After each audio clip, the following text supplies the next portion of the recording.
Il Sella sembra un'immensa fortezza inespugnabile, ma oggi questo splendido complesso dolomitico, posto al punto d'incrocio di 3 province e 2 regioni, è divenuto quasi un simbolo di apertura e di un rinnovato senso d'appartenenza ad una stessa storia, lingua e cultura.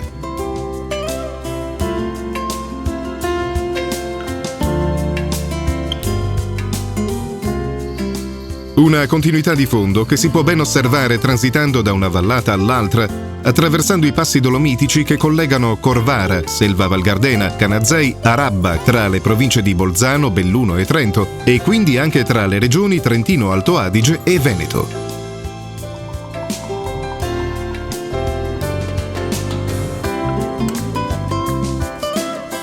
Sono queste le terre ladine per eccellenza, dove tradizioni, cultura e naturalmente la lingua ladina, pur nelle diverse sfumature locali, hanno avuto maggiore vitalità e capacità di conservazione, grazie forse all'isolamento di questo territorio magnifico, impervio nelle sue caratteristiche d'alta quota.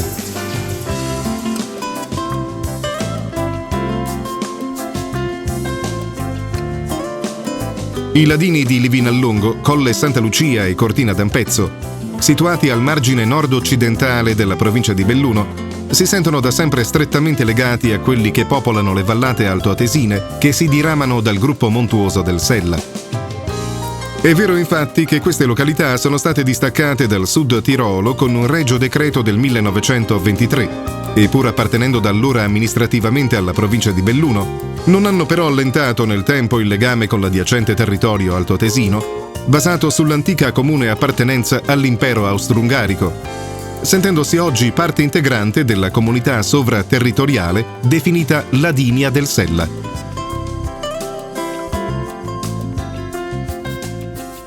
Tra le varie associazioni nate per tenere viva l'identità ladina delle popolazioni di queste vallate, una delle più strutturate è certamente l'Union Generela di Ladins de la Dolomites. È una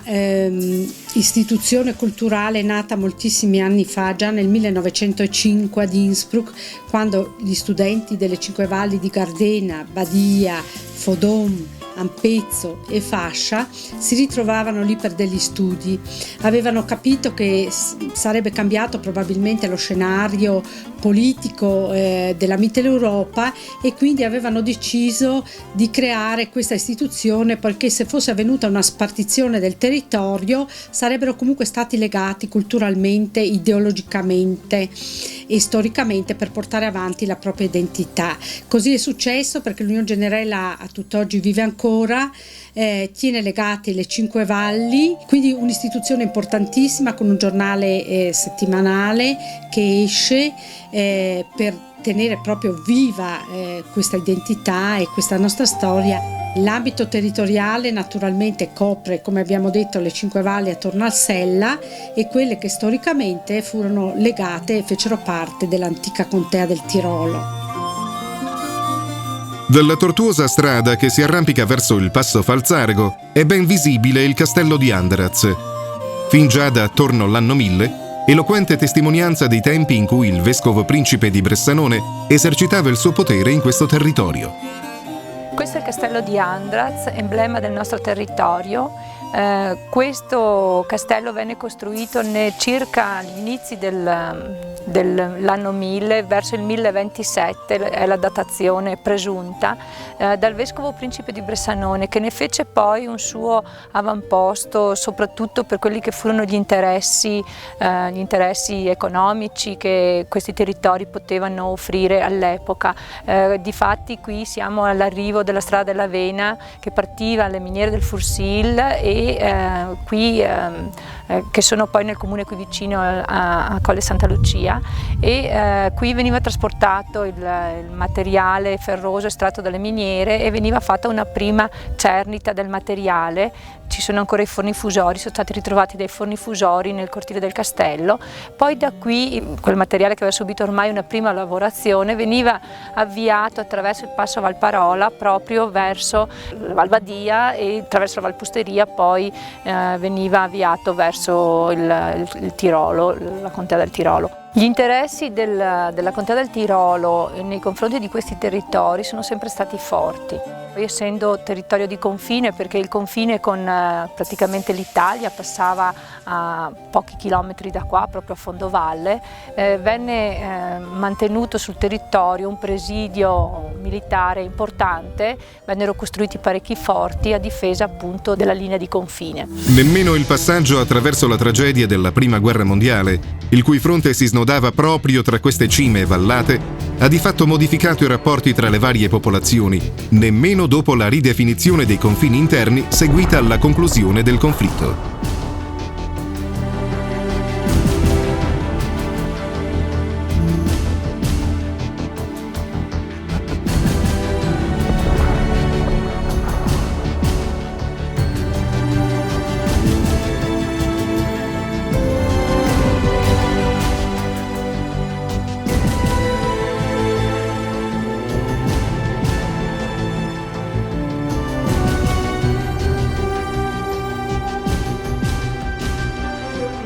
A perenne monito di quegli avvenimenti restano alcuni monumenti ai caduti di entrambe le parti e la fama involontaria dei principali teatri di guerra, come il Col di Lana, che domina l'intera valle di Livinallongo.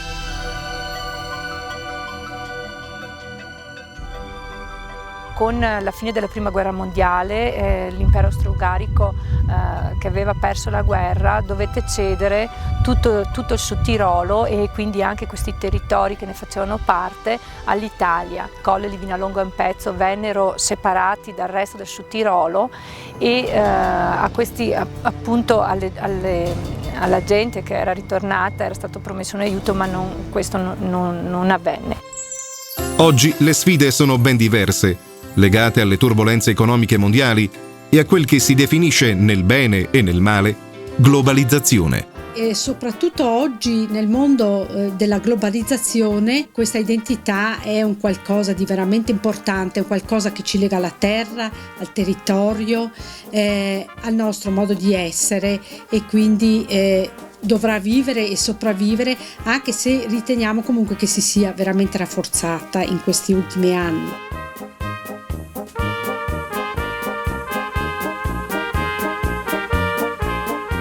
Abbiamo voluto poi da questa parte di Belluno nel 2007 il referendum, è stato per noi un grande successo perché la nostra gente, anche i giovani, hanno capito che noi dobbiamo stare uniti per sopravvivere in questa Europa dove l'identità, la storia e la diversità delle minoranze è una grande ricchezza.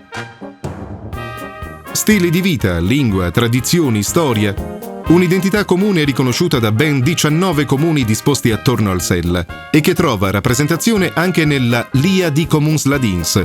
la Lega dei Comuni Ladini. La Lia dei Comuns Ladins è un'associazione tra i vari comuni ladini che è stata costituita per superare i vari confini politici che tuttora esistono. Lo scopo della Lia è quello di ricreare quella comunità di intenti, quella rafforzare l'identità ladina che è molto sentita e che da sempre fa parte della nostra cultura. Certo, l'inizio non è stato facile e anche oggi non abbiamo ancora quelle strutture, non abbiamo ancora quei mezzi che ci servirebbero per poter raggiungere effettivamente lo scopo che ci siamo prefissati. Ci sono tuttora delle difficoltà determinate dal fatto che siamo suddivisi in 3 province, ma questo non deve costituire un ostacolo perché appunto le iniziative che abbiamo intenzione di intraprendere dovranno anche essere viste nel senso di un superamento dei confini amministrativi. La valorizzazione di un legame sovraconfinario così importante sotto l'aspetto culturale è sicuramente alla base di un'altrettanto importante cooperazione economica, con la nascita e lo sviluppo di una proposta turistica integrata, supportata da menti lungimiranti. Il Dolomiti Superski ne è l'esempio più tangibile e il Sella Ronda è la rappresentazione simbolica e spettacolare. Un anello sciistico di circa 40 km tutto attorno al regale gruppo del Sella, attraverso un territorio dolomitico unico al mondo, che abbraccia le province di Bolzano, Belluno e Trento e le località di Corvara, Selva Valgardena, Canazei, Livinallongo, proprio nello spirito dei confini che uniscono. Il Dolomiti Superski è nato nel 1974 su iniziativa di alcuni imprenditori, gestori di impianti risalita sul circuito del Sella, stiamo parlando della Val di Fassa, l'Alta Badia, Val Gardena e Araba, che vedevano la necessità di creare un unico abbonamento, una tessera che consentisse agli sciatori di poter utilizzare gli impianti di risalita che già loro esistevano in queste 4 valli. Questo spirito di unione, di collaborazione fra questi imprenditori, che è stato realizzato grazie a delle formule e a dei principi di ripartizione poi dell'introito fra le singole società, è stata sicuramente azzeccata e di successo, perché poi ha unito molto le singole valli nella collaborazione, in questo caso di spirito economico, un interesse comune che tutti vedevano nella somma delle iniziative di tutti, a vantaggio poi sì del cliente ma anche poi della propria azienda, e questo ha fatto sì che nel corso degli anni l'organizzazione è cresciuta, perché si sono aggiunte anche altre valli, altre zone sciistiche attorno alle 4 centrali del Sella, che ha fatto crescere molto il comprensorio, facendo diventare una grande attrazione per il turista invernale. Immersi in questa natura emozionante, con la vista di tanti spettacolari monumenti rocciosi a 360 gradi, ben si capisce perché le Dolomiti siano state ascritte a patrimonio dell'umanità sotto la tutela dell'UNESCO. La collaborazione tra vallate non si limita però solo all'offerta sulla neve. Lo stesso Sella Ronda, che manda in estasi 1 milione di sciatori a stagione, durante l'estate si offre agli appassionati delle 2 ruote a pedali con un circuito predisposto per la mountain bike, mentre per il ciclismo su strada si possono sfruttare diverse opportunità di chiusura temporanea al traffico dei 4 passi Gardena, Sella, Pordoi e Campolongo.